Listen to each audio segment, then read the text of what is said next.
ബഹുമാന്യരായ സഹോദരന്മാരെ, സഹോദരികളെ, അസ്സലാമു അലൈക്കും വറഹ്മത്തുള്ളാഹി വബറകാത്ത്. അല്ലാഹു സുബ്ഹാനഹു വ തആല നമ്മെ എല്ലാവരെയും അനുഗ്രഹിക്കുമാറാകട്ടെ. ഇവിടെ ളുഹറിന് ശേഷം നടന്നു വരുന്ന റമദാൻ പ്രഭാഷണത്തിലെ ഇന്ന് എനിക്ക് നിങ്ങളോട് സംസാരിക്കേണ്ടതായി എനിക്ക് നിശ്ചയിച്ച എന്ന വിഷയം ഹുദൽ ലിന്നാസ്, ജനങ്ങൾക്ക് സന്മാർഗദർശകം എന്ന തലക്കെട്ടിലാണ്. ആ പദം വിശുദ്ധ ഖുർആനിലെ ഒരായത്തിൻ്റെ ഭാഗമാണ്.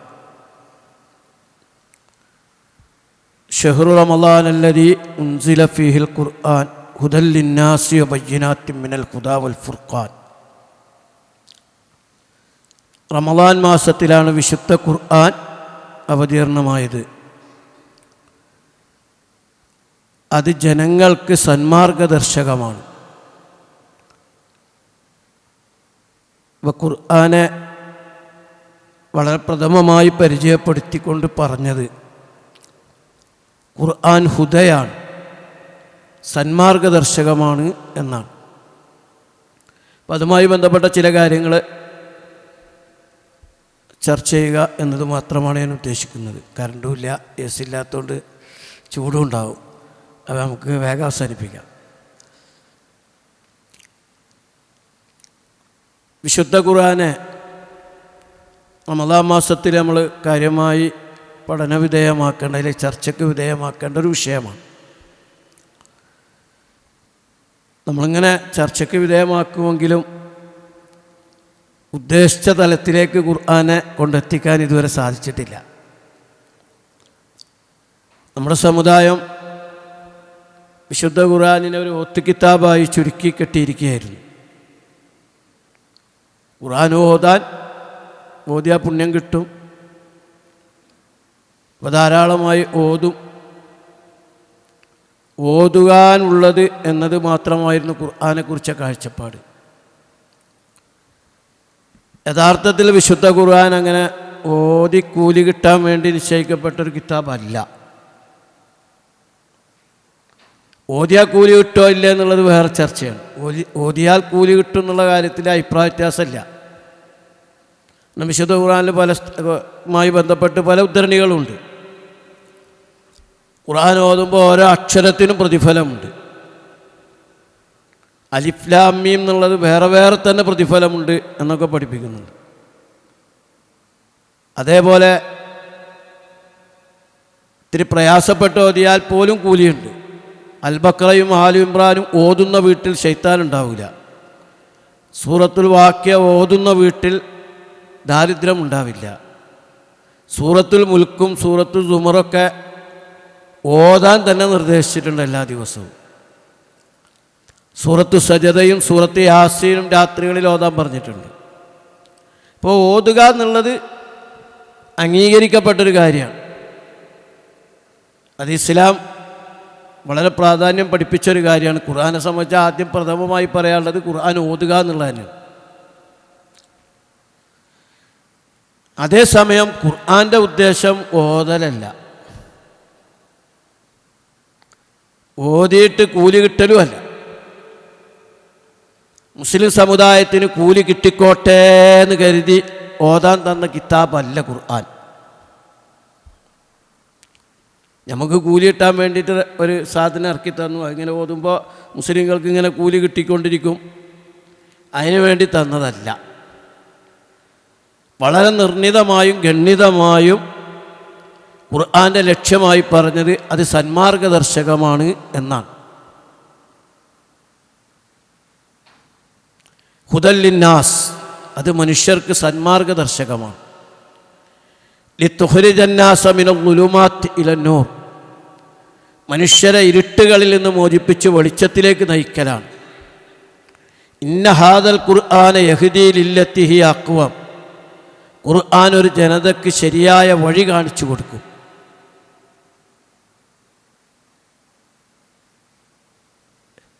ആ ഖുർആൻ ശരിക്കും ഒരു ജനതയുടെ എങ്ങനെ ജീവിക്കണമെന്നതിൻ്റെ മാർഗരേഖയാണ് ഖുർആൻ. ഇപ്പോൾ അങ്ങനെയുള്ളൊരു സാധനം അള്ളാഹുവിൽ നിന്നുള്ള കിതാബ് പിന്നെ ഓതുമ്പോൾ കൂലി കിട്ടുക എന്നുള്ളത് അതിൻ്റെ ഭാഗമാണ്. യഥാർത്ഥത്തിൽ കിതാബിൻ്റെ ഖുർആൻ്റെ ഉദ്ദേശം മനുഷ്യർ ജീവിക്കലാണ്. മുസ്ലിമീങ്ങൾക്ക് കൂടി മാത്രമല്ല, മനുഷ്യർക്കൊക്കെ, എല്ലാ ജനവിഭാഗങ്ങളും. ഇത് നമ്മൾ ഖുർആനെ കുറിച്ച് ഞാൻ പറയുന്നത് പറഞ്ഞാൽ, ഖുർആൻ്റെ കണ്ടൻറ്റ് പഠിച്ചാൽ അതങ്ങനെ വ്യക്തമായി മനസ്സിലാവും. നമ്മൾ ഖുർആനെ ഒരു വേദഗ്രന്ഥമാണെന്ന് കരുതിയിട്ട് നമ്മളിങ്ങനെ സമീപിക്കുമ്പോഴാണ് ഇതിലെന്തോ കുറേ തസ്ബീഹും തഹ്മീദും തഹ്ലീലും ദിക്റും ദുആയും ഒക്കെ ആയിരിക്കും. അതുകൊണ്ട് അതിങ്ങനെ പാരായണം ചെയ്യുമ്പോൾ കൂലി ഇങ്ങനെ കിട്ടിക്കൊണ്ടിരിക്കും എന്ന നിലക്കാണെങ്കിൽ അത്രയും അധികം തസ്ബീഹും തഹ്മീദും തഹ്ലീലൊന്നും ഖുർആനിലില്ല. ദുആകളും വളരെ പരിമിതമാണ്. അത് ചില ആനുഷംഗികമായി ചില ഭാഗങ്ങളിൽ ഇതൊക്കെ വന്നു ചേർന്നിട്ടുണ്ടെന്നേ ഉള്ളൂ. പകരം ശക്തമായ നിർദ്ദേശങ്ങൾ, താക്കീതുകൾ, സന്തോഷവാർത്ത അറിയിക്കലുകൾ, ഭീഷണിപ്പെടുത്തലുകൾ, അങ്ങനെ ശക്തമായ ചില നിർദ്ദേശങ്ങളും ഉപദേശങ്ങളും വഴികാട്ടലുമാണ് ഖുർആനിനകത്തുള്ളത്. അത്തരമൊരു സാധനം ഇങ്ങനെ അർത്ഥമറിയാതെ ഇങ്ങനെ പാരായണം ചെയ്യുക.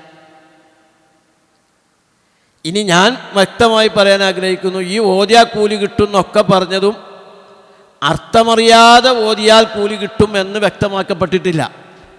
അർത്ഥമറിയുന്ന ആളുകൾ, യാസീൻ്റെ അർത്ഥം അറിയുന്ന ആൾ യാസീൻ ഓതുമ്പോൾ പിന്നെയും കൂലി കിട്ടും. കാരണം അയാൾ ഓതുമ്പോൾ ആ യാസീൻ്റെ ആശയത്തിലൂടെ മുന്നോട്ട് പോകും. സൂറത്തുൽ മുൽക്കിൻ്റെ അർത്ഥം അറിയുന്ന ആൾ പിന്നെ മുൽക്ക് ഓതുമ്പോൾ മുൽക്കിൻ്റെ ആശയത്തിലൂടെ അങ്ങനെ മുന്നോട്ട് പോകും. അല്ലാതെ ഈ ഗ്രന്ഥം ഇത് ആശയം ഗ്രഹിക്കാതെ ഓതാവുന്ന ഒരു തരത്തിലുള്ളതായിട്ട് എവിടെയും വിശദീകരിക്കപ്പെട്ടിട്ടില്ല. അത് ഭയങ്കര അബദ്ധമാണ് ഈ സമുദായത്തിന് പറ്റിയത്. ഞാൻ സാധാരണ എൻ്റെ ഭാഷയിൽ പറയൽ, മുസ്ലിം ലോകത്ത്, ഇസ്ലാമിക ലോകത്ത് നടന്ന ഏറ്റവും വലിയ ഗൂഢാലോചന വിശുദ്ധ ഖുർആനിനെ ഓത്ത് കിതാബാക്കി ചുരുക്കിക്കെട്ടി എന്നതാണ്. ഓതാനുള്ള സാധനമാക്കി ചുരുട്ടിക്കെട്ടി. വലിയ വിപ്ലവം നടത്തിയ, വലിയ മാറ്റങ്ങൾ സൃഷ്ടിച്ച, മനുഷ്യരെ നന്മയിലേക്ക് നയിച്ച ഒരു സമൂഹത്തെ തന്നെ മാറ്റിപ്പണിത വിശുദ്ധ ഖുർആൻ, അതിനെ നമ്മളെന്ത് ചെയ്തു? നല്ല 2 ചട്ടക്കുള്ളിൽ ഓതുന്ന ഒരു കിതാബാക്കി ചുരുക്കിക്കെട്ടി എന്നതാണ്. എന്നിട്ട് അതിൻ്റെ പോരിശകൾ പറയാൻ തുടങ്ങി എന്ന് മാത്രം. അതോടുകൂടി ഖുർആന് ജീവൻ നഷ്ടപ്പെട്ടു. ജീവൻ എന്നുള്ള പ്രയോഗം നബി സല്ലല്ലാഹു അലൈഹി വസല്ലം തിരുമേനി നടത്തിയിട്ടുണ്ട്. വലാ യബ്ഖാ മിനൽ ഖുർആനി ഇല്ലാ റസ്മുഹു, അക്ഷരങ്ങളിൽ പരിമിതമായ ഖുർആൻ. എൻ്റെ സമുദായത്തിന് ദുഷിച്ച കാലഘട്ടം വരുമ്പോൾ ഇങ്ങനെ ഓതുന്ന അക്ഷരങ്ങളിൽ പരിമിതമായൊരു ഖുർആനായിരിക്കും ഉണ്ടാവുക. അപ്പോൾ ഇവിടെ നമ്മൾ മനസ്സിലാക്കേണ്ടത്, ഇപ്പോൾ നമ്മൾ സാധാരണ ഒരു ഉദാഹരണം, ഇപ്പോൾ ഞാൻ ഒരാളോട് പറയാണ്, എനിക്ക് ഇന്ന സാധനം വേണം, അതിന് പകരം ഞാൻ ഇന്ന സാധനം തരാം, ഇന്നത് ചെയ്യണം എന്നൊക്കെ ഒരാളോട് നിർദ്ദേശം കൊടുത്താൽ, ആ നിർദ്ദേശം ഒരാൾ അർത്ഥമറിയാതെ ഓതിയാൽ എങ്ങനെ ഇരിക്കും? വെറുതെ ഇങ്ങനെ പാരായണം ചെയ്യുക, ഇന്ന സാധനം വേണം, ഇന്ന സാധനം വേണം എന്നിങ്ങനെ പറഞ്ഞുകൊണ്ടിരുന്നാൽ എന്താ? പലിശയെക്കുറിച്ചുള്ള ഒരായത്ത്, അല്ലദീന യഅ്കുലൂന റിബാ ലാ യഖൂമൂന ഇല്ലാ കമാ യഖൂമുല്ലദീ യതഖബ്ബതു ശൈത്താനു മിനൽ മസ്, പൈശാചിക ബാധ ഏറ്റ ആളെപ്പോലെ ആയിരിക്കും പലിശ പുജിക്കുന്ന ആൾ. ഇതെങ്ങനെ ഓതി തീർക്കുക? എന്തൊരു ഗൗരവത്തിലുള്ള വർത്താനാണത്. ലാ തഅ്കുലു റിബാ ളാഫ മുളാഫ, നിങ്ങൾ പലിശ ഇരട്ടിയായി ഭുജിക്കരുത്. ഇതെങ്ങനെ കേവലം ഒത്തായി മാറുക? അല്ലെങ്കിൽ സത്യനിഷേധികൾക്കുള്ള താക്കീതുകൾ എങ്ങനെ കേവലം പാരായണമായിട്ട് മാറുക? ഞാനതൊരു വശത്ത് പറഞ്ഞതേ ഉള്ളൂ. യഥാർത്ഥത്തിൽ വിശുദ്ധ ഖുർആൻ ഓതി തീർത്ത കിതാബല്ല, ജീവിച്ചു തീർത്ത കിതാബാണ്. അതുകൊണ്ടാണ് 23 കൊല്ലം പിടിച്ചു ഖുർആനെ പൂർണ്ണമായി അവതരിപ്പിക്കാൻ. എന്നാൽ ഒരു സ്വഹാബി എങ്ങാനും മക്കയിൽ മരണപ്പെട്ടിട്ടുണ്ടെങ്കിൽ, മക്കയിൽ ഷഹീദായ ഒരു സ്വഹാബി, ആ സ്വഹാബിക്ക് ഖുർആൻ മുഴുവൻ ഓതാൻ പറ്റിയിട്ടുണ്ടാവില്ല, പകുതിയിലേറെ ഓതിയിട്ടുണ്ടാവില്ല. കാരണം 23-ാമത്തെ കൊല്ലാണ് പല ആയത്തുകൾ ഇറങ്ങിയിട്ടുള്ളത്. 22, 20 കൊല്ലാണ് പല ആയത്തും ഇറങ്ങിയിട്ടുള്ളത്. അങ്ങനെ ഓതാനുള്ളൊരു ഗ്രന്ഥമായിരുന്നെങ്കിൽ ആദ്യമേ ഒറ്റ കിതാബുണ്ട് ഇറക്കിയിട്ട് മുസ്ലിമീങ്ങളോടൊക്കെ ഇരുന്ന് ഓതിക്കോളാനും കൂലി പഠിച്ചോളാനും പറയുമായിരുന്നു. പകരം ഓരോരോ ആയത്തുകൾ ഓരോരോ സന്ദർഭത്തിൽ ഓരോരോ ഘട്ടത്തിൽ കൃത്യമായി ഇറക്കുകയാണ് ചെയ്തത്. എന്നിട്ട് ആ വിഷയം പരിഹരിക്കുകയും ചെയ്തുകൊണ്ടാണ് മുന്നോട്ട് പോണത്. സഹാബത്തും അത് ഓതല്ല, ആ കാര്യം നടപ്പാക്കുകയാണ് ചെയ്തത്. ഇപ്പോൾ ഉദാഹരണത്തിന് നമ്മൾ സാധാരണ പറയാറുള്ള ഉദാഹരണം മദ്യപാനത്തെക്കുറിച്ച് ഖുർആനിൽ വ്യത്യസ്തമായ 4 ആയത്തുകൾ കാണാം. യസ്അലൂനക അനിൽ ഖംർ, മദ്യത്തെക്കുറിച്ച് അവർ ചോദിക്കുന്നു. ഇത് വളരെ ആദ്യത്തിലുള്ള ആയത്താണ്. ഖുൽ, അതിൽ പറയണം, അതിൽ ഗുണവുമുണ്ട് ദോഷവുമുണ്ട്. വൈസുമുഹുമ അക്ബറു മിൻ നഫ്ഇഹിമ, അതിൻ്റെ ഗുണം ദോഷത്തേക്കാൾ അതിൻ്റെ ദോഷം ഗുണത്തേക്കാൾ അധികമാണ്. ഇത്രേ പറഞ്ഞുള്ളൂ.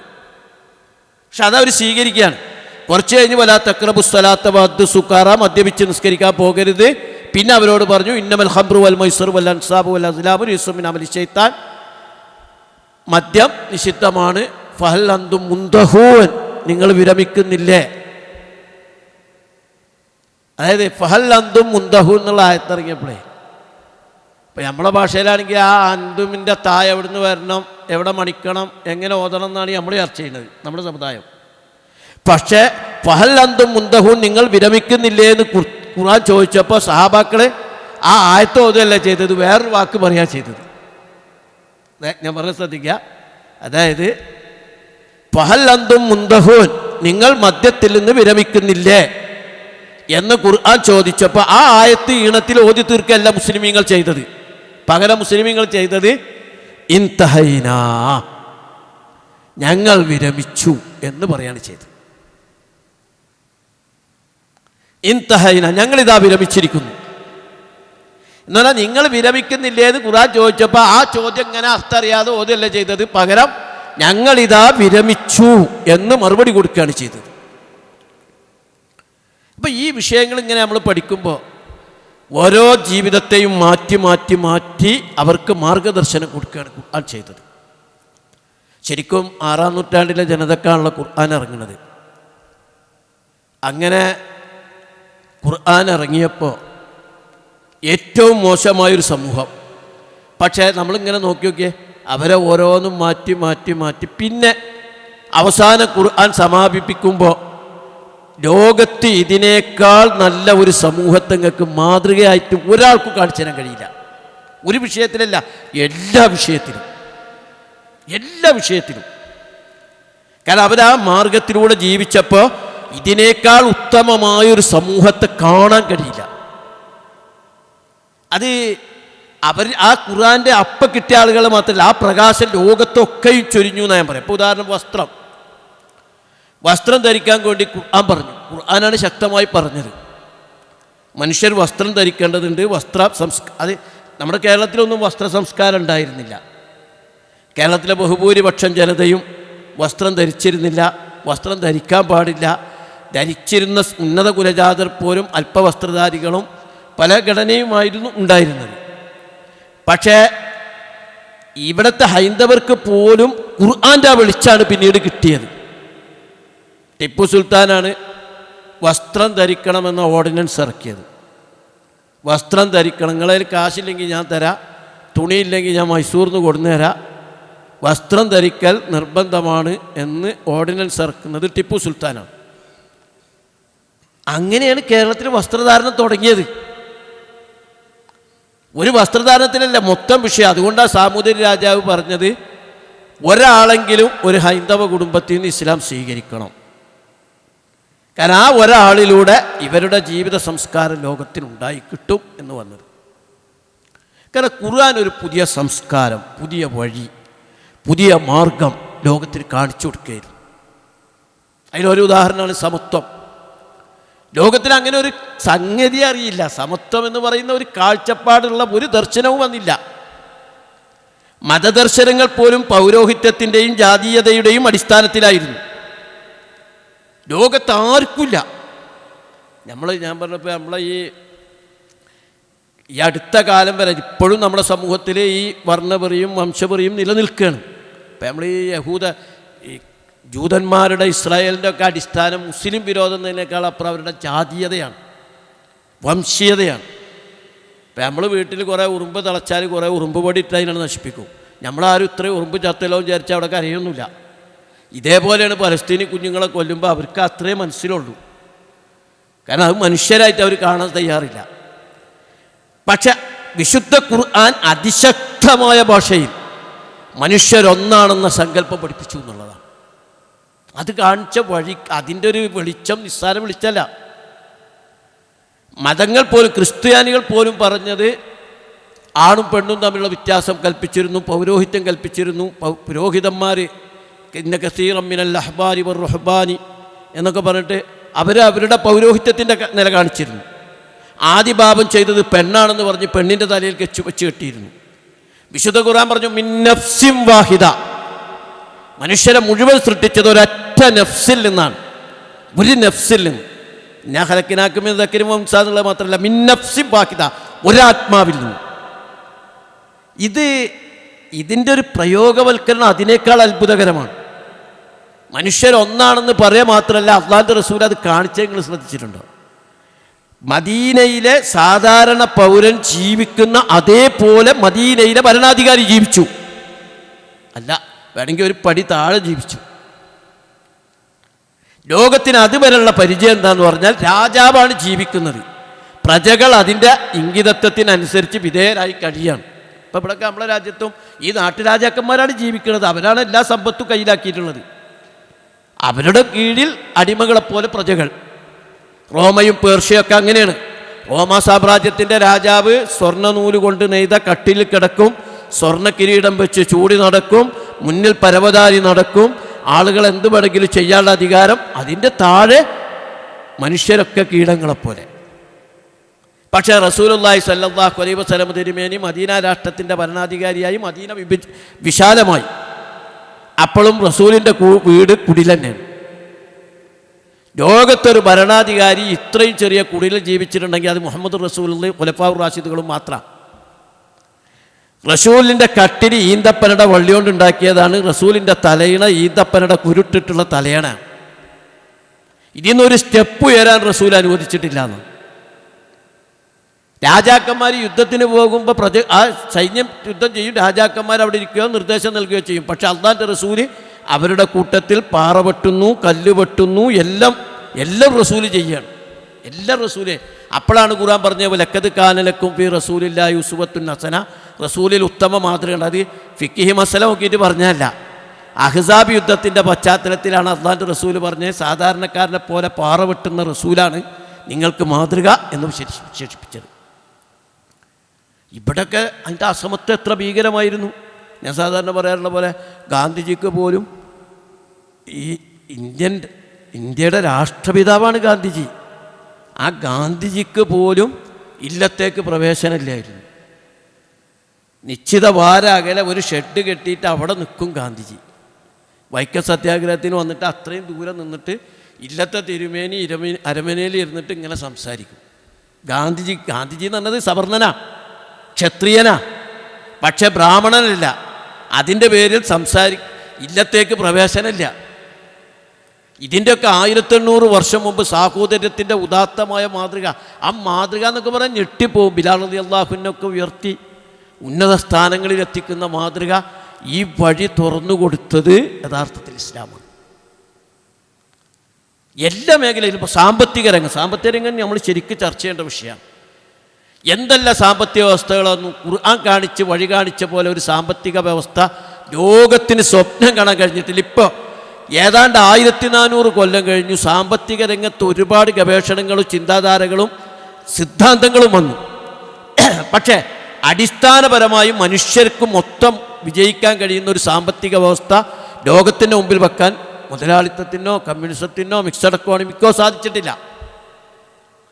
ഇപ്പോൾ കമ്മ്യൂണിസം നടപ്പാക്കിയ രാജ്യങ്ങളിൽ അതിഭീകരമായ സാമ്പത്തിക അസമത്വം ഉണ്ടായി എന്നുള്ളതാണ്. മുതലാളിത്തം പിന്നെ അതിൻ്റേതായ കേന്ദ്രമാണല്ലോ. മിക്സഡ് എക്കോണമിയാണ് പിന്നെ നമ്മളെ രാജ്യം സ്വീകരിച്ചത്.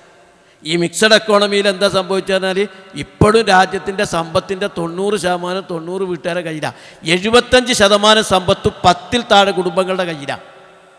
ഇന്ത്യയിലെ 140 കോടി ജനങ്ങളുള്ള ഇന്ത്യയിലെ 75% സമ്പത്ത് 10 ആളെ കയ്യിലാണ്. കാരണം ഇവിടെ ഇല്ലാത്തവൻ പിന്നെ ഇല്ലാത്തവനാകുന്നു, ഉള്ളവൻ വീണ്ടും ഉള്ളവനായിത്തീരുന്നു. അതേസമയം ഇസ്ലാം വരച്ച് കാണിച്ച ഒരു പലിശരഹിതമായ സദക്കയിലധിഷ്ഠിതമായ സമ്പൽ വ്യവസ്ഥ അത്ഭുതകരമായ മാറ്റം വരുത്തിയത്. അത്ഭുതകരമായ മാറ്റം. ഞാനതിന് ഉദാഹരണം പറഞ്ഞാൽ,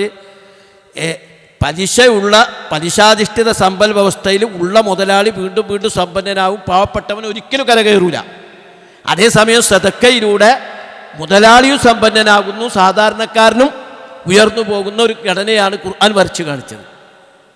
അതിനുവേണ്ടി ഇസ്ലാം എന്തൊക്കെ പറഞ്ഞു? പലിശ പാടില്ല, ചൂതാട്ടം പാടില്ല, തട്ടിപ്പ്, സാമ്പത്തിക അഴിമതികൾ പാടില്ല, ദൂർത്ത് പാടില്ല, പിശുക്ക് പാടില്ല, എല്ലാ വശങ്ങളെയും ശരിയായ ഒരു മാർഗദർശനം കാണിച്ചു തന്നു. അതുകൊണ്ടാണ് ലോകത്ത് സക്കാത്ത് പോലും മേടിക്കാൻ ആളില്ലാത്തൊരു സമൂഹത്തെ ഖുർആന് ഉണ്ടാക്കിയെടുക്കാൻ സാധിച്ചത്. നമ്മൾ ശരിക്കും മനസ്സിലാക്കേണ്ട ഒരു കാര്യമാണ്. ഇപ്പോൾ ലേറ്റസ്റ്റ് പലിശരഹിത സമ്പൽ വ്യവസ്ഥയെക്കുറിച്ച് ചർച്ച ചെയ്തുകൊണ്ടിരിക്കുകയാണ്. പലിശ ഇല്ലാത്തൊരു വ്യവസ്ഥയെക്കുറിച്ച് പക്ഷെ ആലോചിക്കേണ്ട ആൾക്കാർ പലിശയുടെ ആൾക്കാരായതുകൊണ്ടും പലിശ അവരെ കൂടുതൽ സമ്പന്നരാക്കുന്നതുകൊണ്ടും മനുഷ്യർക്ക് വേണ്ടി ശബ്ദിക്കാൻ ആളില്ല എന്നുള്ളതാണ്. ബംഗ്ലാദേശിൽ ഈ പലിശരഹിത സമ്പൽ വ്യവസ്ഥയുടെ നടപ്പാക്കലാണ് ഇപ്പോൾ ബംഗ്ലാദേശിനെ അല്പമെങ്കിലും പ്രകൃതിക്ഷോഭത്തിൽ ഉലയുന്ന ബംഗ്ലാദേശിനെ ഉയർത്തിക്കൊണ്ടിരിക്കുന്നത്. അപ്പോൾ ഏത് വിഷയം നമുക്കെടുക്കാം. ഇപ്പോൾ സദാചാര രംഗത്ത് ലോകത്ത് ഇപ്പോഴും ഭയങ്കര, നമ്മുടെ സോഷ്യൽ മീഡിയ ഒക്കെ തുറന്നു നോക്കി എന്താണ് എന്ന് നമുക്ക് മനസ്സിലാവണില്ല. സദാചാരത്തിൻ്റെ ഒരു ലൈൻ എങ്ങനെ പോകണമെന്ന് മനസ്സിലാവണില്ല. ഒന്നുകിൽ ഒന്ന് തോണ്ടിയാൽ പ്രശ്നമുണ്ട്, അതേസമയം എന്ത് വൃത്തിയോട് ഇവിടെ ആകാനുണ്ട്. നിങ്ങൾ ആ സദാചാരത്തിൻ്റെ ലൈനൊന്നും ആലോചിച്ച് നോക്കിയാൽ, ഇപ്പോൾ വൃത്തികേട് ചെയ്ത ഒരാളെ സംബന്ധിച്ച് കോടതി പറഞ്ഞാൽ കല്യാണം കഴിക്കാത്ത ആൾക്ക് എന്ത് ചെയ്താലും എന്താ കുഴപ്പമെന്ന് ചോദിച്ചു. എന്നാലോ മനുഷ്യ മനസ്സ് അതിനെ അംഗീകരിച്ചു കൊടുക്കാനും സമ്മതിക്കുന്നില്ല. ലിബറലിസത്തിൻ്റെ ഒരു നിലപാടിൻ്റെ വന്നതോടുകൂടി എവിടേക്കാ വഴി എന്നുള്ളത് കിട്ടുന്നില്ല. ഇന്നലെ ഹണി ട്രാപ്പ് നടത്തിയ പെൺകുട്ടി കിടന്ന് ചിരിച്ച് സന്തോഷിച്ച് രസിച്ച് നടക്കുക. അവളെ ടി വിക്കാരിങ്ങനെ ചിത്രം എടുക്കുമ്പോൾ അവൾ മുഖമൊക്കെ കാട്ടിയിട്ട് അവൾ സന്തോഷം പങ്കിട്ടുകൊണ്ടിരിക്കുക. ഹണി ട്രാപ്പിന് പിടിച്ച പെൺകുട്ടിയായി കാണിക്കുന്നത്. കാരണം സദാചാരത്തിൻ്റെ ഒരു ശരിയായ ലൈൻ കിട്ടണില്ല. അവസാനം ജനങ്ങൾ എന്തൊക്കെയോ ചെയ്തുകൊണ്ടിരിക്കുന്ന അവസ്ഥ. പക്ഷേ സദാചാരത്തിൻ്റെ ഒരു കൃത്യമായ ലൈൻ കാണിച്ചു കൊടുക്കാൻ ഇസ്ലാമിന് സാധിച്ചു. കൃത്യമായ ലൈൻ. അവസാനം എന്തായി? എത്ര കാലം ചർച്ച ചെയ്തു പറഞ്ഞ ഇസ്ലാമിൻ്റെ വസ്ത്രധാരണം. ഇപ്പോഴോ അവസാനം പലരും ആ വസ്ത്രധാരണത്തെ പുകഴ്ത്തുന്നിടത്തേക്ക് എത്തിക്കൊണ്ടിരിക്കുകയാണ്. യൂറോപ്യൻ അമേരിക്ക സമൂഹത്തിൽ പോലും വ്യാപിച്ചു കൊണ്ടിരിക്കുന്നത് ഇസ്ലാമിക വസ്ത്രധാരണമാണ് എന്ന് പറയപ്പെടുന്നു, മുസ്ലിങ്ങളല്ലാത്തവർക്കിടയിൽ പോലും. അപ്പോൾ ഞാൻ പറഞ്ഞു വന്നതിൻ്റെ ഒരു ചുരുക്കതാണെന്ന് പറഞ്ഞാൽ, ഈ ഖുർആൻ കാണിച്ച ഒരു വഴിയോളം വിശുദ്ധമായൊരു വഴി ലോകത്തില്ല എന്ന് മാത്രമല്ല, ആ വഴിയിലൂടെയാണ് അറിഞ്ഞോ അറിയാതെയോ വിശ്വാസികളോ അല്ലാത്തവരും ജീവിക്കുന്നത്. അതായത് ഇപ്പോൾ നമ്മൾ മനുഷ്യരോട് ഞാൻ ഒരു വിഷയം പറഞ്ഞാൽ എനിക്ക് മനസ്സിലാവും വിചാരിക്കുന്നു. ഒരു ഉദാഹരണം പറഞ്ഞാൽ, തനി നിരീശ്വരവാദികൾ പോലും, തനി നിർമ്മതവാദികൾ പോലും വിശുദ്ധ ഖുർആൻ കാണിച്ച ഒരു ഹിദായത്തിലാണ് അറിഞ്ഞോ അറിയാതെയോ ജീവിക്കുന്നത്. സാധാരണ ഇപ്പോൾ നമ്മൾ പറയുന്നുണ്ട് വസ്ത്രം ധരിക്കുന്നത്. നമ്മൾ വസ്ത്രം ധരിക്കണം എന്താ കാരണം? അള്ളാഹ് പറഞ്ഞു നഗ്നത മറക്കണം, നമ്മൾ വസ്ത്രം ധരിക്കും. പക്ഷെ ഒരു നിരീശ്വരവാദി എന്തിനാ വസ്ത്രം ധരിക്കണേ? അയാൾ ആര് പറഞ്ഞിട്ടാ വസ്ത്രം ധരിക്കണേ? ലോകത്തൊരു ജീവിയും വസ്ത്രം ധരിക്കണില്ലല്ലോ. ലോകത്തൊരു ജീവിയും വസ്ത്രം ധരിക്കണില്ല. അപ്പം നമ്മൾ വസ്ത്രം ധരിക്കണം എന്താ? നമ്മൾ അള്ളാഹ് പറഞ്ഞുകൊണ്ട് വസ്ത്രം ധരിക്കുന്നു. ഇയാൾ എന്തിനു വസ്ത്രം ധരിക്കുന്നു? ഇയാൾക്ക് വസ്ത്രം ധരിക്കേണ്ടതുണ്ട് എന്നുള്ള സന്ദേശം എവിടുന്ന് കിട്ടി? എവിടുന്ന് കിട്ടി? ഞാൻ പലപ്പോഴും നിരീശ്വരവാദികളോട് ചോദിച്ചു, നിങ്ങൾക്ക് എവിടുന്നാണ് ഈ വസ്ത്രം ധരിക്കണമെന്ന അല്പമെങ്കിലും ധരിക്കണമെങ്കിൽ അതുപോലും എവിടുന്ന് കിട്ടി? അത് അറിഞ്ഞോ അറിയാതെയോ ദൈവിക സന്ദേശങ്ങളിൽ നിന്ന് അവർ സ്വായത്തമാക്കിയതാണ്. പിതാവിനെ അംഗീകരിക്കണം. ലോകത്തൊരു ജീവിയും പിതാവിനെ അറിയണില്ല, വാപ്പുണ്ട് എന്ന് അറിയണമെന്നില്ല, വാപ്പാനെ മനസ്സിലാക്കണില്ല. ഒരു ജീവിക്കും ഇതിൻ്റെ വാപ്പയാണെന്ന് തിരിച്ചറിവില്ല എന്നുള്ളതാണ്.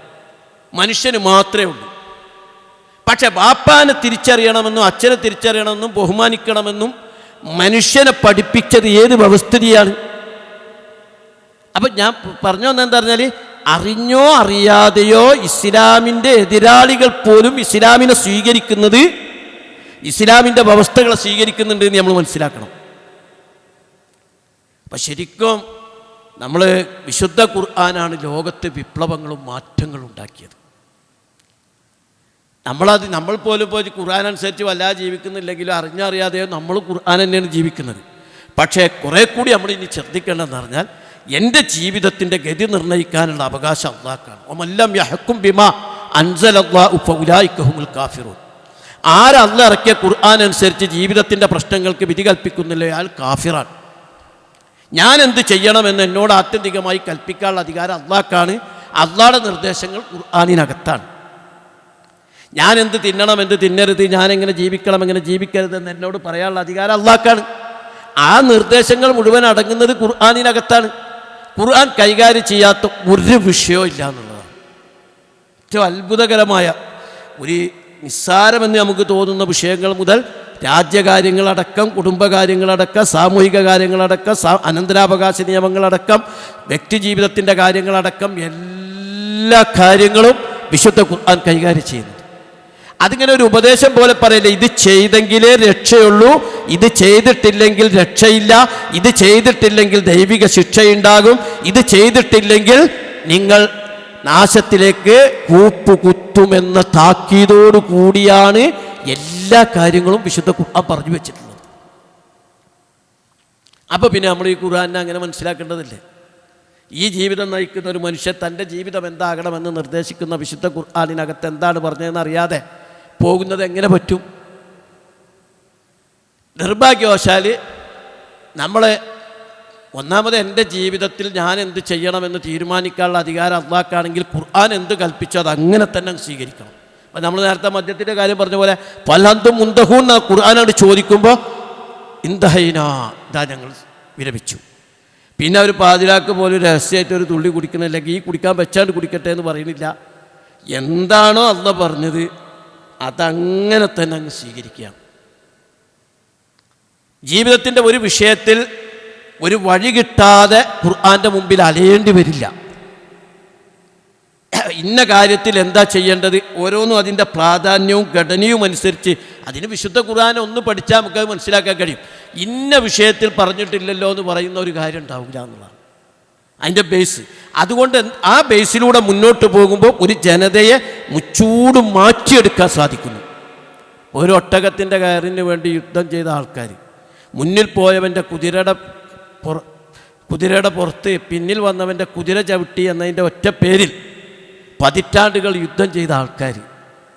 പക്ഷേ വിശുദ്ധ ഖുർആൻ അവരെ മാറ്റിയെടുക്കുന്നത് അവസാനത്തെ ഒരു തുള്ളി വെള്ളം പോലും, മരിക്കാൻ നേരത്ത് മാ എന്ന് പറഞ്ഞിട്ട് വെള്ളം ചോദിക്കുമ്പോൾ ആ വെള്ളം കൊണ്ടു കൊടുക്കുമ്പോൾ അത് അപ്പുറത്തുനിന്ന് ആ വിളി കേൾക്കുമ്പോൾ അങ്ങോട്ട് കൊടുക്കുന്ന ഒരു സാഹോദര്യ ബന്ധം അവർക്കിടയിൽ രൂഢമൂലമാക്കി ഉണ്ടാക്കിയെടുത്തു എന്നുള്ളതാണ്. അതായത് ഒരു ഗ്രന്ഥം ഇങ്ങനെ കുറേ ഉപദേശം നടത്തില്ല, ശരിക്കും അത് നടപ്പിലാക്കി മാറ്റിയെടുക്കുകയാണ്. ചില വിഷയത്തിലൊക്കെ റസൂലുള്ളാഹിനെക്കാളും കണിശമായ നിലപാടിലേക്ക് ഉമർ റളിയല്ലാഹു അൻഹു എത്തുന്നുണ്ട്.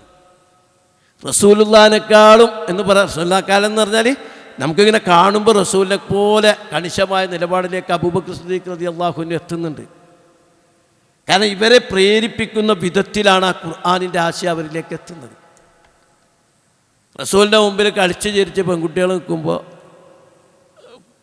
പെൺകുട്ടികളൊക്കെ ഇങ്ങനെ കളിച്ച് തമാശ പറഞ്ഞുകൊണ്ട് നിൽക്കുമ്പോൾ ഉമർ റളിയല്ലാഹു വരുമ്പോഴേക്ക് കുട്ടികളൊക്കെ കൂടി ബേജാറടിച്ച് മാറിയിരുന്നു. അപ്പോൾ റസൂൽ ഉമർ റളിയല്ലാഹു വന്നോ പറഞ്ഞപ്പോൾ ഞങ്ങളിങ്ങനെ കുട്ടികളെ തമാശ പറയുന്നു, നിങ്ങളെ കണ്ടപ്പോൾ കുട്ടികളെ കൂടി വിളിച്ചു. അപ്പോൾ ഉമർ റളിയല്ലാഹു പറഞ്ഞു, റസൂലിനേക്കാൾ പേടിന്നെ, അങ്ങനെ വരാൻ പാടില്ലല്ലോ, അതൊരു അപകടമാണല്ലോ. അപ്പോൾ റസൂൽ ഉമർ റളിയല്ലാഹുവിനോട് പറഞ്ഞു, അത് സാരമില്ല, പിശാചിന് താങ്കളെ കണ്ടാൽ പേടിയല്ലേ, പിശാച് മാറിക്കളയുന്നല്ലേ വെച്ചുള്ളത്. ഉമർ റളിയല്ലാഹുവിനെ കണ്ടാൽ പിശാച് ഓടിപ്പോകുന്നതാണ്, പിന്നെ കുട്ടികൾക്ക് ഇത്തിരി പേടി ഉണ്ടായാലും കുഴപ്പമുള്ളതൊന്നുമല്ല എന്ന് പറഞ്ഞാൽ ഒരു ഖുർആൻ ഇറക്കിയ പ്രവാചകനിൽ എന്തോ മാറ്റം ഉണ്ടാക്കിയത് അവസാനത്തെ ഏത് മനുഷ്യരിലും ഏറ്റവും അതിൻ്റെ ഉന്നത തലത്തിൽ മാറ്റം വരുത്തി എന്നുള്ളതാണ്. രണ്ടാമത്തെ നിങ്ങൾ ഏറ്റവും മനസ്സിലാക്കേണ്ട കാര്യം, ഒരു ഗ്രന്ഥം ഇറങ്ങിയിട്ട് 1.5 സഹസ്രാബ്ദം കഴിഞ്ഞു. 1.5 സഹസ്രാബ്ദമായി. ഇപ്പോഴും അതിൻ്റെ നിർദ്ദേശങ്ങൾ കോടിക്കണക്കിന് മനുഷ്യരുടെ ഹൃദയത്തിൽ നിലനിൽക്കുകയാണ്. അങ്ങനെ ഒരു വേദഗ്രന്ഥത്തിൽ കഴിയുമോ? അങ്ങനെ ഒരു വഴി എവിടെ ഉണ്ടാവുക? ഇപ്പോൾ നമ്മളെ നാട്ടിൽ തന്നെ ഒരു ട്രാഫിക് നിയമം തന്നെ 1 വർഷം കഴിഞ്ഞാൽ അതൊക്കെ പിന്നെയും പൊളിഞ്ഞു. ഓരോ നിയമം വരുമ്പോൾ കുറച്ച് കഴിയുമ്പോൾ ഡയല്യൂട്ട് ചെയ്ത് പോകും. പക്ഷെ 1400 വർഷം മുമ്പ് ഖുർആനിൻ്റെ നിർദ്ദേശങ്ങൾ 1400 വർഷം കഴിഞ്ഞിട്ട് ചില മനുഷ്യരതിങ്ങനെ ജീവിതത്തിൽ സ്വീകരിക്കുകയാണ്. നിങ്ങൾ ആലോചിച്ച് നോക്കിയാൽ എൻ്റെ ഒരു ആഴൊന്ന് ആലോചിച്ച് നോക്കിയാൽ, ചില മനുഷ്യരിരുന്ന് ദാനം കൊടുക്കുന്നു, വലിയ സമ്പത്ത് ദാനം ചെയ്യുന്നു, തങ്ങളുടെ ജീവൻ സമർപ്പിക്കുന്നു, ഉമ്മയെ ബഹുമാനിക്കുന്നു, വാപ്പാനെ ബഹുമാനിക്കുന്നു, വസ്ത്രത്തിൽ കണിശത പുലർത്തുന്നു, ജീവിതത്തിൻ്റെ രാത്രിയിൽ എഴുന്നേറ്റ് നമസ്കരിക്കുന്നു, ത്യാഗങ്ങൾ അനുഷ്ഠിക്കുന്നു. ഇതിൻ്റെയൊക്കെ ഒരു ബേസ് ഇന്നൊരു റസൂൽ ഇവിടെ ഇല്ല. ഇന്നൊരു റസൂൽ വന്നിട്ട് ഉപദേശിച്ചതിൻ്റെ പേരിലല്ല, ഇതിൻ്റെ പവർ മുഴുവൻ കൊടുക്കുന്നത് വിശുദ്ധ ഖുർആനാണ്. നമ്മൾ ഞാനീ പറഞ്ഞൊക്കെ അതിൻ്റെ ഗൗരവം മനസ്സിലായി. എന്തൊരു പവർഫുൾ ശക്തിയാണ് ഖുർആൻ കൊടുക്കുന്നതെന്ന് ആലോചിച്ച് നോക്കിയേ. ഒരു ലന്തനാലുൽ ബിർറ ഹത്താ തുൻഫിഖൂ മിമ്മാ തുഹിബ്ബൂൻ, നിങ്ങൾക്ക് ഇഷ്ടപ്പെട്ടത് അള്ളാഹിൻ്റെ മാർഗത്തിൽ ചെലവഴിക്കാതെ നിങ്ങൾ പുണ്യം നേടൂല എന്ന് പറഞ്ഞപ്പോൾ ആ ആയത്തിറങ്ങിയ സമയത്ത് ചിലർ വലുത് കൊടുത്തിട്ടുണ്ട്. പക്ഷേ ഇപ്പോഴും അതുപോലെ ഏറ്റവും പ്രിയപ്പെട്ടതും തൃപ്തിപ്പെട്ടതും അള്ളാഹിൻ്റെ മാർഗത്തിൽ കൊടുക്കുന്ന ആയിരക്കണക്കിന് 10,000-കണക്കിന് മനുഷ്യരുണ്ട്. ആയിരക്കണക്കിന് 10,000-കണക്കിന് മനുഷ്യരുണ്ട്. നമ്മളെന്നെ ജീവിതത്തിലെ അനുഭവത്തിലേ പെടും. ഖുർആൻ ഇറങ്ങിയ സമയത്ത് നിങ്ങൾക്ക് ജീവിതത്തിൻ്റെ വിജയം പരലോകത്താണ് എന്നതിൻ്റെ പേരിൽ ദുനിയാവിനെ സമർപ്പിക്കാൻ തന്നത്തരായ ആളുകളുടെ ഒരുപാട് ഉദാഹരണം നമ്മൾ കേട്ടിട്ടുണ്ട്. അസ്മാ റളിയല്ലാഹു അൻഹ തൻ്റെ മകൻ അബ്ദുല്ലാഹി ഇബ്നു സുബൈറിനെ വിളിച്ചിട്ട് പറയുന്നുണ്ട്, മോനെ നീ പോയി യുദ്ധം ചെയ്യും, ഉമ്മ ഞാൻ ഷഹീദാവും, എൻ്റെ മൃതദേഹം വികൃതമാക്കും, എൻ്റെ മൃതദേഹം കുന്തത്തിൽ നാട്ടി നിർത്തുമെന്നാണ് അവർ പറഞ്ഞുള്ളത്.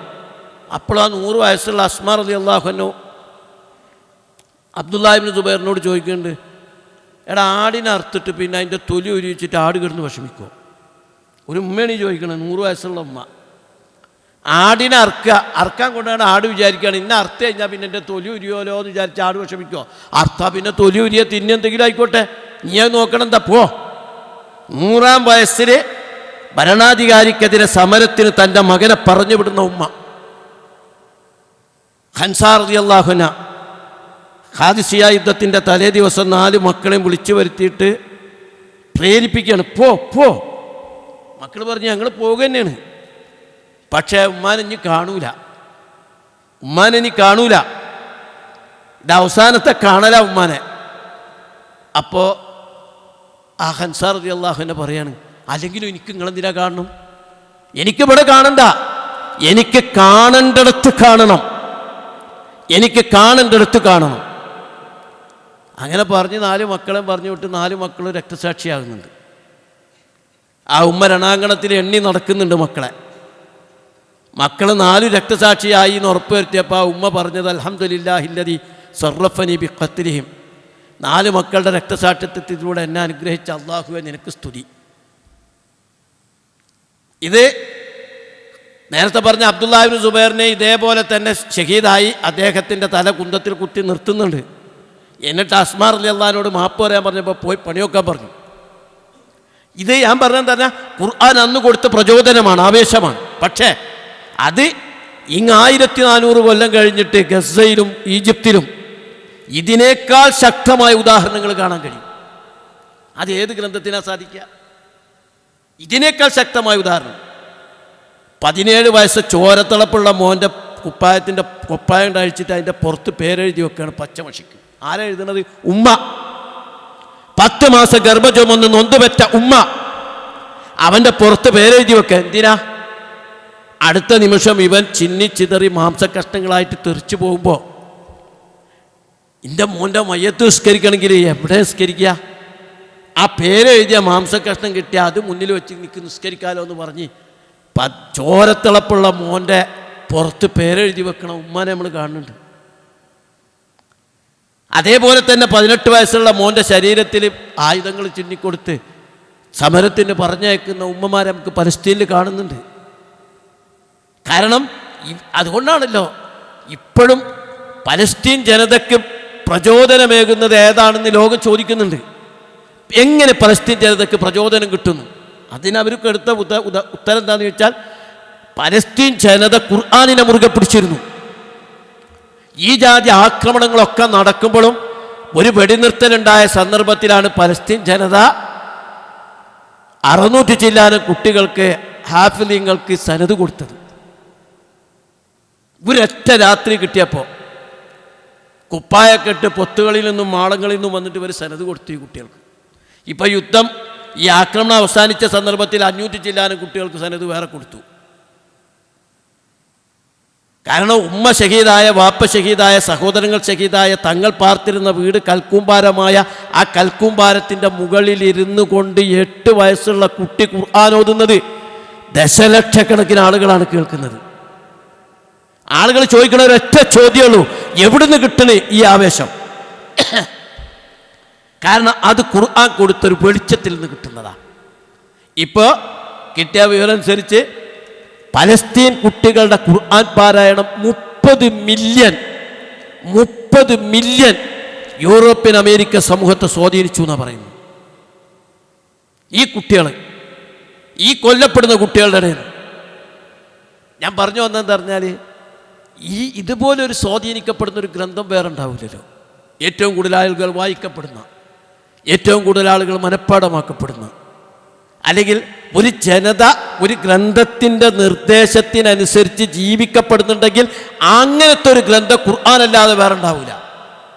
നമ്മൾ വസ്ത്രം ധരിക്കണേ ഖുർആൻ പറഞ്ഞ പോലെ, നമ്മൾ ഓരോ കാര്യങ്ങൾ ചെയ്യുന്നതും, ഭക്ഷണം കഴിക്കുന്നതും, ഭക്ഷണത്തിൽ വേണ്ടെന്ന് വെക്കുന്നതും, മുസാഫാത്ത് ചെയ്യുന്നതും, മാതാപിതാക്കൾ എല്ലാം ഒരു ഖുർആൻ പറഞ്ഞ രീതിയിൽ തന്നെ ജീവിക്കുന്ന ഒരു ജനതയെ ലോകത്ത് കാണാൻ കഴിയില്ല. അപ്പം അതുകൊണ്ട് വിശുദ്ധ ഖുർആൻ മനുഷ്യ സമൂഹത്തിൻ്റെ മാർഗദർശകമാണ്.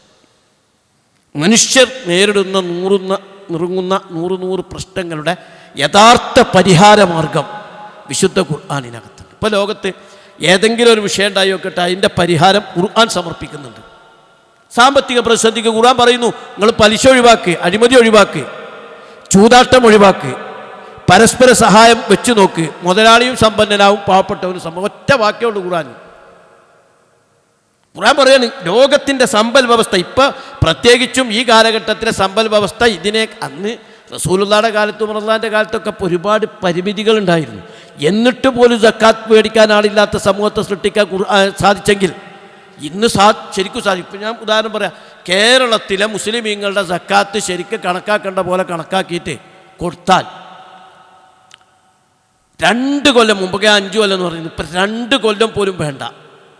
മുസ്ലിം ഈ കേരളത്തിലെ മുസ്ലിങ്ങളല്ല, കേരള ജനത ഐശ്വര്യപൂർണ്ണമാവും. 2 കൊല്ലം വേണ്ട. കേരളത്തിലെ ഏറ്റവും പ്രധാനപ്പെട്ട 10 മുതലാളിമാരിൽ 4 ആൾ മുസ്ലിങ്ങൾ. അവരെ സക്കാത്ത് തന്നെ കണക്കൂട്ടിയാൽ തന്നെ ഉണ്ട് ഒരുപാട്. ആ സക്കാത്തുകൾ ശരിക്കും കണക്കാക്കി കൊടുക്കേണ്ട പോലെ സക്കാത്ത്, അതുകൊണ്ട് ഇവരും രക്ഷപ്പെടും. സാധാ ജനങ്ങളൊക്കെ സാമ്പത്തികമായി ഉയർന്നാൽ ബിസിനസ്സുള്ള മുതലാളിയും രക്ഷപ്പെടും. കാരണം അയാളുടെ കയ്യിലാണ് ബാക്കി ബിസിനസ്സൊക്കെ. അപ്പോഴാണ് ആൾക്കാരിൽ കാശ് വരുന്നത്. ഞാൻ പറയുന്നത്, ദാരിദ്ര്യ നിർമ്മാർജ്ജനത്തിന് ഒരൊറ്റ വഴി, ഖുർആൻ സമർപ്പിക്കുന്ന വഴി സ്വീകരിക്കാൻ നിങ്ങൾ തയ്യാറാണോ? ദാരിദ്ര്യം പരിപൂർണമായും ഇല്ലായ്മ ചെയ്യാൻ കഴിയും. സദാചാര ലംഘനമാണ് മനുഷ്യർ നേരിടുന്ന ഏറ്റവും വലിയ പ്രശ്നം. ഇപ്പം കേരളത്തിൽ തന്നെ ഒറ്റ ഉദാഹരണം പറയാം. 30,000 കോടി രൂപക്കാണ് ഔദ്യോഗിക മദ്യപാനം. 30,000 കോടി രൂപക്ക് ഔദ്യോഗിക കണക്ക് എന്ന് പറഞ്ഞാൽ 1000 കോടി രൂപയാണ്, അല്ല 1000 പഞ്ചായത്താണ് കേരളത്തിലുള്ള. 30 കോടി റുപ്യയുടെ കള്ളാണ് പെർ ഒരു ഗ്രാമപഞ്ചായത്തിലെ ആൾക്കാർ കള്ളുപിടിക്കുന്നത് ഔദ്യോഗിക കണക്ക് പ്രകാരം. ഈ 30 കോടി മാത്രമല്ല, ഇതിൻ്റെ അനുബന്ധമായി റോഡ് ആക്സിഡൻറ്റ്, രോഗങ്ങൾ, പ്രശ്നങ്ങൾ, വഴക്കുകൾ, ഇതൊക്കെ ഉണ്ടാക്കുന്നുണ്ട്. മദ്യം നിർത്തലാക്കാൻ സാധിച്ചാലോ? മദ്യവും ലോട്ടറിയും നിർത്തലാക്കാൻ സാധിച്ചാൽ ഒന്ന് ആലോചിച്ച് നോക്കിയാൽ ഇവിടുത്തെ സാധാരണക്കാരെ രക്ഷപ്പെട്ടില്ലേ? ഒരു ലോട്ടറി കച്ചവടം നടക്കുന്നതിൻ്റെ അരിഹത്തുങ്ങളൊന്ന് വന്ന് നോക്കിയേ. ഇവൻ 1000 റുപ്യക്ക് അധ്വാനിക്കും, 100, 150, 200 റുപ്യക്ക് ലോട്ടറി മേടിക്കും, 100, 200, 300 എത്ര റുപ്യക്കാണ് അള്ളാഹു ഫലം. അത്രയും രൂപക്ക് കള്ളു കുടിക്കും. പിന്നെ ഇവൻ എന്താ വെച്ചില്ല, മിക്കവാറും വീട്ടിലെ പെണ്ണുങ്ങളെടുത്ത പണിക്കാണ് ആ കുടുംബം ജീവിക്കുന്നത്. നമ്മൾ പറയുന്നത് എന്താന്ന് പറഞ്ഞാൽ ശരിക്കും ധാർമ്മികമായ സദാചാര പ്രശ്നങ്ങളെ പരിഹരിക്കാൻ കഴിയും. ഇത് പരിഹരിക്കാൻ പറ്റാതെ ഇപ്പം ഈ സദാചാര ലംഘനങ്ങൾ ഉണ്ടായിട്ട് പിന്നെ പ്രശ്നം ഉണ്ടാകുമ്പോൾ പീഡിപ്പിച്ചെന്ന് പറയുന്ന വാർത്തകളാണ്, നമ്മൾ നാണം കെട്ട വാർത്തകളാണ് വായിക്കേണ്ടി വരുന്നത്. ചുരുക്കം ഞാൻ പറഞ്ഞു വന്നതെന്ന് പറഞ്ഞാൽ ശരിക്കും ലോകത്തിൻ്റെ മുമ്പിൽ നമുക്ക് വെക്കാനുള്ളത് ഞങ്ങളെ കയ്യിലുള്ള ഖുർആൻ, ഞങ്ങൾ ഓതാൻ വേണ്ടി സ്വീകരിച്ച ഖുർആനല്ല, ലോകത്തിന് വെളിച്ചം പകരാനുള്ള ഖുർആനാണ്.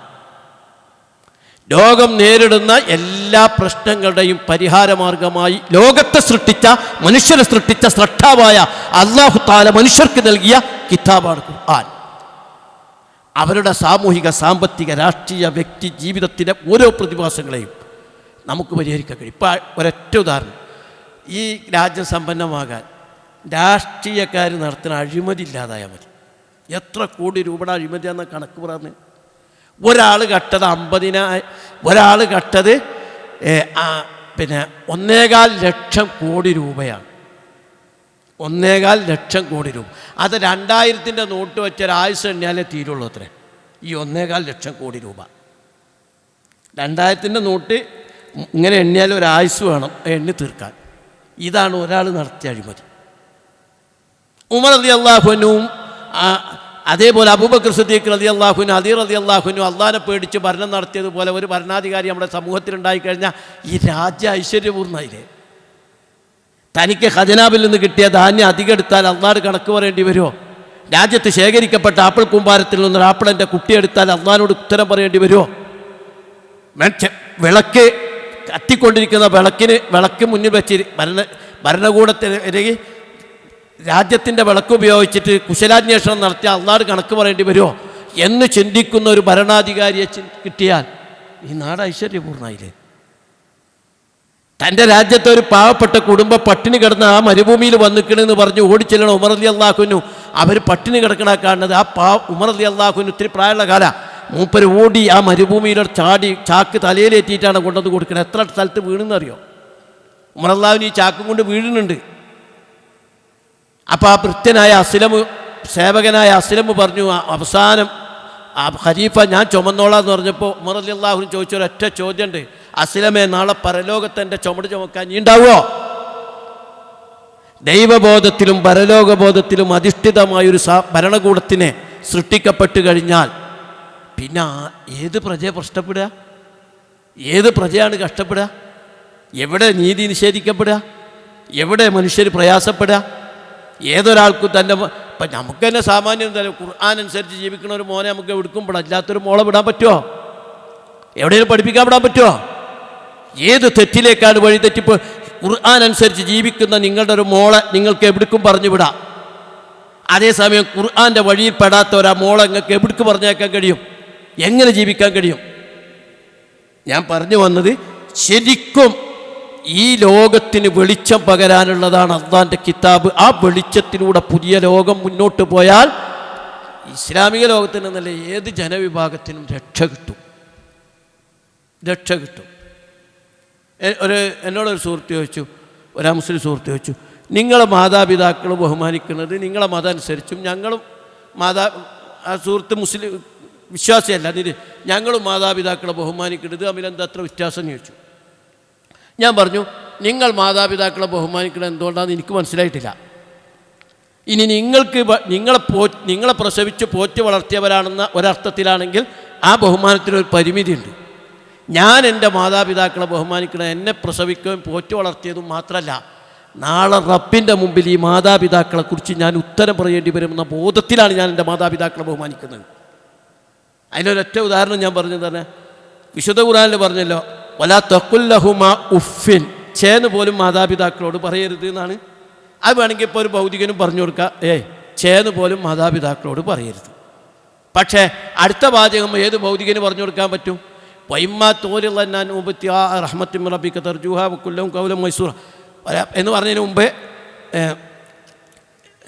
ഇന്ന റബ്ബക വേറൊരു അതിനോട് ചേർന്ന് അല്ലാഹു തആല പറയുന്നുണ്ട്, നിന്റെ റബ്ബിനെ ബിമാഫി നുഫൂസിക്കും മിൻ തകൂനു സാലിഹീന ഫഇന്നഹു കാന ലിൽഅവ്വാബീന ഗഫൂറ. അതായത് മാതാപിതാക്കളോട് ചേർന്നല്ലേ പറയാൻ പാടില്ലാത്തുള്ളൂ, ഭൗതികനും അതേ പറയാൻ പറ്റുള്ളൂ. പക്ഷെ അള്ള പറഞ്ഞ എന്താണെന്നറിയോ? നിങ്ങളുടെ മാതാപിതാക്കളെ കുറിച്ച് നിങ്ങൾ ഉള്ളിൻ്റെ ഉള്ളിൽ എന്ത് വിചാരിച്ചു അത് അള്ള അറിയും. മാതാപിതാക്കളോട് പറയണില്ല, പക്ഷെ അയാൾക്ക് ഈ ഒരു ഉപ്പ ഈ ഒരു ഉമ്മ എന്ന് വിചാരിച്ചാൽ അവിടെ പോയില്ല കാര്യം. മാതാപിതാക്കളോട് ചേന്ന് പച്ചക്ക് പറയണില്ല, പക്ഷെ ഉള്ളിൽ ഇങ്ങനെ ഇവരെക്കുറിച്ച് വെറുപ്പാണ്. അതിനെക്കുറിച്ചാണ് അള്ള പറഞ്ഞത്, നിങ്ങളുടെ ഹൃദയത്തിലുള്ള വിചാരങ്ങളും അള്ള അറിയും, അതിനനുസരിച്ചായിരിക്കും അള്ള നിലപാട് സ്വീകരിക്കുക. അപ്പം വിശ്വാസിക്ക് എന്തായി? ചേന്ന് പറയാനും പാടില്ല, ഉള്ളിൽ അവരോട് ചേന്ന് വിചാരിക്കാനും പാടില്ല. ഈ ഒരു ബോധം സൃഷ്ടിച്ചെടുക്കാൻ മറ്റൊരാൾക്കും കഴിയില്ല. ആത്യന്തികമായി അവസാനിപ്പിച്ചുകൊണ്ട് പരലോക വിജയം നേടാൻ ലോകത്തൊരു സിദ്ധാന്തത്തിനും കഴിയില്ല. പരലോകത്തേക്ക് ഒരൊറ്റ വഴിയേ ഉള്ളൂ. അത് ഖുർആൻ വരച്ച് കാണിച്ച ഹിദായത്തിൻ്റെ വഴിയാണ്.